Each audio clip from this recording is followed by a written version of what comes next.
Hello everyone, welcome to the channel. इससे previous videos में मैंने आपको कुंडली के सभी 12 भावों के बारे में बताया था। आज से हम लोग ग्रहों के बारे में स्टार्ट करेंगे। तो चलिए स्टार्ट करते हैं। यहाँ पे मैंने लिख रखा है कि ग्रह क्यों। ठीक है, ये मैंने इसलिए लिख रखा है क्योंकि संसार में बहुत सारी चीज़ें होती हैं, तो केवल ग्रहों के पास ये अधिकार क्यों होता है कि वो हमारे कर्मों का फल देते हैं या हमारे भाग्य को बनाने में इतनी ज़्यादा भागीदारी व्यक्त करते हैं। इसके ऊपर डिटेल वीडियो मैंने बना रखी थी। इन शॉर्ट मैं आपको बता देता हूँ, जो भी हमारे सारे ग्रह हैं उन्हें भगवान विष्णु का अवतार माना जाता है, इसलिए उनके पास ये अधिकार प्राप्त है कि वो हमारे कर्मों का फल हमें देते हैं। तो जैसे भगवान राम सूर्य को डिनोट करते हैं, भगवान कृष्ण चंद्रमा को डिनोट करते हैं, नरसिंह अवतार जो भगवान के हैं वो मंगल को डिनोट करते हैं, परशुराम अवतार हैं वो शुक्र को डिनोट करते हैं, वैसे ही वामन अवतार है वो बृहस्पति को डिनोट करते हैं। तो इसी तरह से सारे ग्रह 9 के 9 ग्रह वो भगवान विष्णु के अवतार के रूप में ही माने गए हैं, इसलिए उनको ये अधिकार मिला हुआ है कि वो इस दुनिया में रहने वाले जीवों के कर्मों का फल दे सके, उनके कर्मों के फल दे सके। ठीक है, तो इसके ऊपर जो डिटेल वीडियो है उसका डिस्क्रिप्शन बॉक्स में मैंने लिंक दे दिया है, आप वहाँ से देख सकते हैं। अभी आज हम लोग ग्रहों के बारे में स्टार्ट करते हैं। तो हिंदी में ग्रह कहते हैं, इंग्लिश में प्लैनेट कहते हैं, सभी को मालूम है। तो प्लैनेट का मतलब है, प्लैनेट जो वर्ड है वो ग्रीक से लिया गया है, ग्रीक जो भी इनकी डिक्शनरी होती है उससे। तो इसका मतलब होता है वॉन्डरर। वॉन्डरर मतलब कि जो घूमते रहते हैं। तो प्लैनेट का जो इंग्लिश में मतलब है वो है घूमने वाला। तो सूर्य के चारों ओर जो चक्कर लगाता है, ब्रह्मांड में जो घूमता रहता है, उसका मतलब है प्लैनेट। और हिंदी में इसका मतलब होता है, मतलब हिंदी में ग्रह बोलते हैं, तो ग्रह का जो मतलब होता है वो होता है जिसके अंदर सीजिंग कैपेबिलिटीज होती है, जो किसी चीज़ को होल्ड कर सकता है या जिसके अंदर किसी चीज़ को धारण करने की क्षमता होती है, जिसके अंदर ग्रहण लगाने की क्षमता होती है। मतलब कोई चीज़ को वो धारण कर लेता है, जैसे वो हमारे कर्मों के फलों को धारण करके चलता है। तो जिसके अंदर सीजिंग का अधिकार होता है, होल्डिंग कैपेसिटी होती है, धारण करने की क्षमता होती है, उसको ग्रह कहते हैं। आप थोड़ा सा ध्यान से सोचोगे तो आपको इसकी डीपर मीनिंग समझ में आएगा। इसके अलावा ग्रह शब्द का जो यूज़ था वो याज्ञवल्क्य एक बहुत बड़े ऋषि थे। यहाँ पे मैंने उनकी फ़ोटो दे रखी है गूगल से लेके, और इसमें लिखा हुआ है कि जनक को ब्रह्म विद्या की दीक्षा दे रहे थे वो। तो जनक आप जानते ही हैं, सीता जी के पिता थे, तो उनको जो विद्या दे रहे थे याज्ञवल्क्य, वो एक बहुत बड़े ऋषि थे। तो उन्होंने एक शतपथ ब्राह्मण कमेंट्री लिखी हुई है जो यजुर्वेद के ऊपर है। तो वहाँ पे उन्होंने ग्रह शब्द का यूज़ किया हुआ है। उन्होंने सूर्य के लिए ग्रह शब्द का यूज़ किया हुआ है, जिसके पास सारे अधिकार होते थे। सूर्य को मतलब डायरेक्टली अग्नि से एसोसिएट किया जाता है क्योंकि वो है भी, उसके अलावा तो कोई प्राइम सोर्स है नहीं अग्नि का। तो वहाँ पे उसको ग्रह बोला गया है, मतलब कि जो हर चीज़ होल्ड करता था, धारण करता था, जिसके ऊपर अधिकार होते थे जिसके पास। तो ग्रह का मतलब होता है अधिकार जमाने वाला, ग्रहण करने वाला, लगाने वाला, या फिर किसी चीज़ को धारण करने वाला, जिसके अंदर होल्डिंग कैपेसिटी होती है, कुछ अथॉरिटी होती है। तो उनको सिंपल शब्दों में मैंने यहाँ पे लिखा हुआ है, एक ग्रह जो होते हैं वो एक ऐसी शक्ति होती है जो अधिकार दिखा रही है किसी चीज़ के ऊपर, मनुष्य के ऊपर ये अधिकार जमा रही है या दिखा रही है कि उसके कर्मों का फल वो दे सकते हैं, क्योंकि वो भगवान विष्णु के रूप हैं।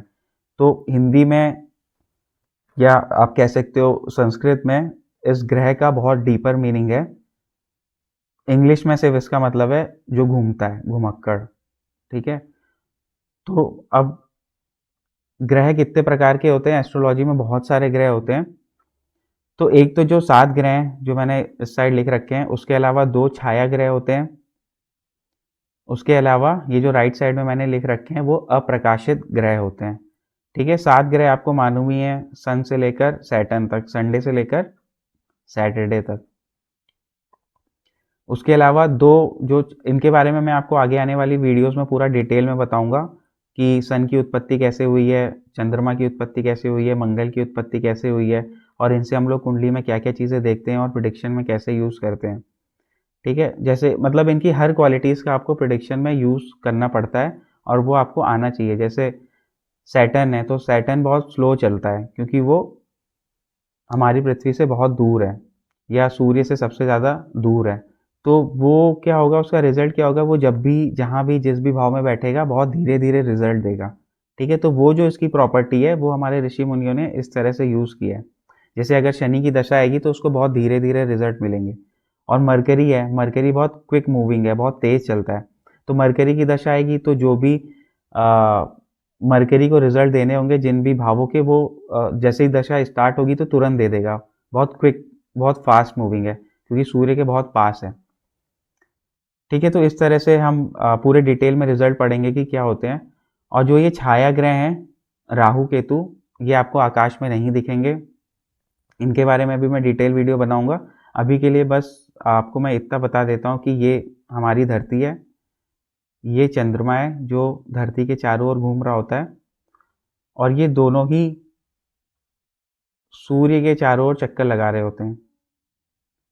तो सूर्य जिस भी पाथ में चक्कर लगाता है ब्रह्मांड में, उसको इक्लिप्टिक बोलते हैं।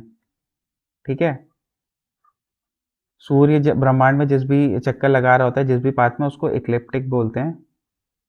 इक्लिप्टिक। तो सूर्य का पाथ और चंद्रमा का पाथ जहां पे क्रॉस करता है, उसका जो ऊपर वाला हिस्सा होता है या ऊपर की साइड होता है, जिसे बोलते हैं हम नॉर्थ नोड, उसको राहु कहते हैं। तो ये एक तरह का इलेक्ट्रोमैग्नेटिक फील्ड डेवलप होता है। और जो साउथ वाला हिस्सा होता है उसे बोलते हैं साउथ नोड, जिसे हम लोग केतु कहते हैं। ठीक है, तो इनका असर होता है कुंडली में, जहाँ पे भी ये लोग बैठते हैं। और असली में ये नहीं दिखते हैं, ये एक तरह का मैग्नेटिक फील्ड है। ठीक है, तो इनके बारे में मैं आपको डिटेल वीडियो बाद में बताऊंगा। अभी इनको मैं ये बता देता हूँ कि एस्ट्रोलॉजी में छाया ग्रह कहते हैं, क्योंकि एक तरह से छाया ही है। उसके अलावा अप्रकाशित ग्रह भी होते हैं जिनका प्रिडिक्शन में यूज़ किया जाता है, तो इसका यूज़ बहुत कम एस्ट्रोलॉजर करते हैं। जनरली जो प्रोफेशनल होते हैं वो तो यूज़ करते ही हैं, क्योंकि उन्हें मालूम होता है। और जो लोग कई बार खुद से सीखते हैं या उतना नहीं पढ़ाई की होती है उन्होंने, वो इसका यूज़ नहीं कर पाते हैं। तो जैसे ये अप्रकाशित ग्रह हैं, जैसे धूम है, व्यातिपात है, परिधि है, इसको परिवेश भी बोलते हैं, इंद्रचाप है, उपकेतु है, प्राणपद है। उसके अलावा एक होता है गुलिक और मांडी। इसके बीच एस्ट्रोलॉजर्स में थोड़ा सा कंट्रोवर्सी है, क्योंकि कुछ लोग कहते हैं कि जो गुलिक है और मांडी है वो दोनों एक हैं, और कुछ लोग कहते हैं गुलिक है और मांडी है वो दोनों अलग अलग हैं। ठीक है, तो गुलिक निकालने की भी विधि होती है, वो मैं आपको बाद में बताऊंगा। गुलिक निकालने की विधि अब इन सिंपल वर्ड्स ये होती है कि जैसे अगर दिन में जन्म होता है तो सूर्योदय से जिस टाइम तक जन्म होता है, मतलब पूरा जो सूर्योदय का काल होता है, दिन का काल, उसको 8 पार्ट में डिवाइड कर देते हैं। ठीक है, तो जो उसका 7 पार्ट जो ग्रहों के हो जाते हैं, ये जो ग्रह हैं, और जो 8वां पार्ट आता है वो फिर गुलिक का होता है। इसके अलावा जो इसको अलग अलग मानते हैं, वो जो ये मांडी है, ठीक है, इसको इंग्लिश में ऐसे भी बोलते हैं, मंद का शनि का पुत्र है, तो इसको लोग शनि का पुत्र मानते हैं। इसका नाम मांदी रखा हुआ है, क्योंकि शनि धीरे चलता है, मंद चलता है ना, वो मंद, धीरे धीरे, धीरे को मंद बोलते हैं, तो इसके इसलिए पुत्र को मांदी बोलते हैं। तो कुछ लोग गुलिक और मांडी को एक साथ ही, मतलब एक जैसा ही मानते हैं। और स्पेशली साउथ इंडिया में इन दोनों को अलग अलग माना जाता है, नॉर्थ इंडिया में इन दोनों को सेम ही माना जाता है। तो इनके बारे में भी पूरी डिटेल में आपको बाद में बताऊंगा, मतलब नेक्स्ट आने वाली वीडियोस में। एक साथ बता के वीडियोस बहुत बड़ी हो जाती है। और जैसे ये बाकी जो अप्रकाशित ग्रह हैं, जैसे कि आपका धूम है, व्यातिपात है, परिधि है, इंद्रचाप है, तो ये सब, जैसे धूम है तो सन जहाँ पे होगा, जैसे आपकी कुंडली है, तो सन की पोजीशन मान लीजिए यहाँ पे है, तो वहाँ पे अगर आप 4 साइन 13 डिग्री और 20 मिनट जोड़ेंगे तो आपका धूम निकल आएगा। 4 साइन का मतलब ये होता है, जैसे कैप्रिकॉन है तो कैप्रिकॉन मतलब 10 नंबर होता है, तो इसको हम लोग लिखते हैं 9 साइन, मतलब 9 राशियाँ चल चुका है, अब 10वीं राशि चल रही है। तो वैसे ही अगर लिब्रा को लिखना पड़ेगा, लिब्रा 7 नंबर होता है, तो लिब्रा को लिखते हैं 6 साइन। ठीक है, यानी कि 6 साइन कंप्लीट हो चुके हैं और 7वीं राशि चल रही है। तो वैसे ही 4 साइन का मतलब है, एक साइन 30 डिग्रीज का होता है, तो 4 साइन का मतलब हो गया 4×12 120 डिग्री। ठीक है, और 13 डिग्री ये मतलब कि 133 डिग्री। 133 डिग्री 20 मिनट जब हम सूर्य के लॉन्गिट्यूड में ऐड करते हैं तो फिर हमें धूम मिल जाता है, ठीक है। और फिर धूम के बाद जब हम उसमें 12 साइन माइनस करते हैं तो फिर हमें व्यातिपात मिल जाता है। तो ऐसे ही एक दूसरे में कैलकुलेशन करके ये सारे पॉइंट मिलते हैं, और ये जनरली सब अच्छे नहीं माने जाते हैं। जैसे कहीं पे धूम है, व्यातिपात है, तो इनके नाम से ही आप देख रहे होगे बहुत ऐसे नाम है जो नेगेटिव हैं। व्यातिपात है मतलब कि अचानक से आने वाली आपदा, ठीक है। तो ये सब जो है जनरली नेगेटिव ही माने जाते हैं जहाँ पे भी फॉल करते हैं कुंडली में। जैसे अगर मान लो धूम है, सपोज ये आपकी कुंडली है और आपका कुंडली का ये जो सप्तम भाव है वो शादी का है, तो यहाँ पे अगर धूम आता है तो ऐसे केसेस में अगर बाकी कंडीशन थोड़ी सी भी नेगेटिव हो जाती है तो इस धूम की वजह से शादी ब्रेक हो सकती है। तो ये सब भी बहुत ज़्यादा मैटर करते हैं जो जनरली आपको सॉफ्टवेयर में नहीं मिलेंगे। मैंने स्क्रीनशॉट ले रखा है जो सॉफ्टवेयर में यूज़ करता हूँ। तो उस पर जैसे यहाँ पे ये गुलिक है, ये परिवेश है, ये इंद्रचाप है, ये व्यातिपात है, ये धूम है, तो ये यहाँ पे मेंशन है। बहुत से लोग जो ऐप्स वगैरह में सॉफ्टवेयर यूज़ करते हैं उसमें नहीं होता। गुलिक आपको मिल जाएगा, गुलिक बहुत कॉमन है और लोग यूज़ भी करते हैं। इन सब का यूज़ जनरली नहीं करते, बहुत से लोग करते हैं, बहुत से लोग नहीं करते। तो फिलहाल तो मैं करता हूँ और प्रिडिक्शन में इनका काफ़ी ज़्यादा यूज़ होता है। तो इस वीडियो में इतना ही। बाकी जो भी पुरानी वीडियोस हैं उनका लिंक मैं आपको डिस्क्रिप्शन में दे दूंगा। और नेक्स्ट वीडियो में मैं आपको सूर्य ग्रह के बारे में बताऊंगा कि सूर्य ग्रह की उत्पत्ति कैसे हुई है और उसके क्या क्या सिग्निफिकेशंस हैं, क्या क्या वो कारक, किन चीज़ों का कारक है, क्या उनसे हम देखते हैं। तब तक के लिए bye bye, take care, thank you for watching और गुड नाइट।